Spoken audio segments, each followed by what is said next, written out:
പത്തനംതിട്ട കൂടൽ ഇഞ്ചപ്പാറയിൽ പുലിയെ കണ്ടത് നാട്ടുകാർ. രാക്ഷസൻ പാറയിൽ പുലിയുടേതിന് സമാനമായ വന്യജീവിയുടെ വിദൂര ദൃശ്യങ്ങൾ ലഭിച്ചു.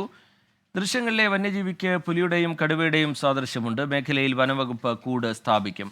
ശ്രീജിത്ത് ശ്രീകുമാരൻ ചേരുന്നുണ്ട് വിവരങ്ങളുമായി. ശ്രീജിത്ത്, എന്താണ് നാട്ടുകാർ പറയുന്നത്? വനംവകുപ്പ് ഇതിനെ എങ്ങനെയാണ് നോക്കിക്കാണുന്നത്? തുടർന്നുള്ള നടപടികൾ എങ്ങനെയായിരിക്കും ശ്രീജിത്ത്? രാക്ഷസൻ പാറ ആ പ്രദേശത്തെ ഒരു പ്രധാനപ്പെട്ട മേഖല തന്നെയാണ്. ഈ പറയുന്ന ജനവാസ മേഖലയോട് അടുത്ത പ്രദേശം തന്നെയാണ്. ഇന്നലെ വൈകുന്നേരം 6:30 പകർത്തിയ ദൃശ്യങ്ങളാണ്. 3-4 ദിവസങ്ങളായി പ്രദേശത്തെ ഈ പറയുന്നത് പോലെ വന്യജീവിയുടെ ഒരു ക്രൗര ശൗര്യം ഈ മേഖലയിൽ മുഴുവൻ അനുഭവപ്പെട്ടിരുന്നു. ഇവരുടെ വീട്ടിൽ പലതവണ വളർത്തു മൃഗങ്ങളെ, താറാവുകളെയും അതുപോലെ തന്നെ കോഴികളെയും നഷ്ടപ്പെടുന്ന ഒരു സാഹചര്യം ഉണ്ടായിരുന്നു.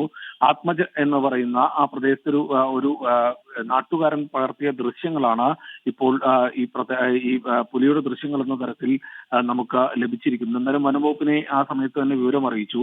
വനംവകുപ്പ് ഉദ്യോഗസ്ഥർ ആ പ്രദേശത്ത് പരിശോധന നടത്തിയിരുന്നു.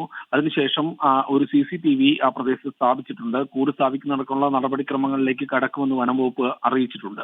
ശ്രീജിത്ത്. ശരി, ശ്രീകുമാരൻ വിവരങ്ങൾ നൽകുകയായിരുന്നു പത്തനംതിട്ടയിൽ നിന്ന്.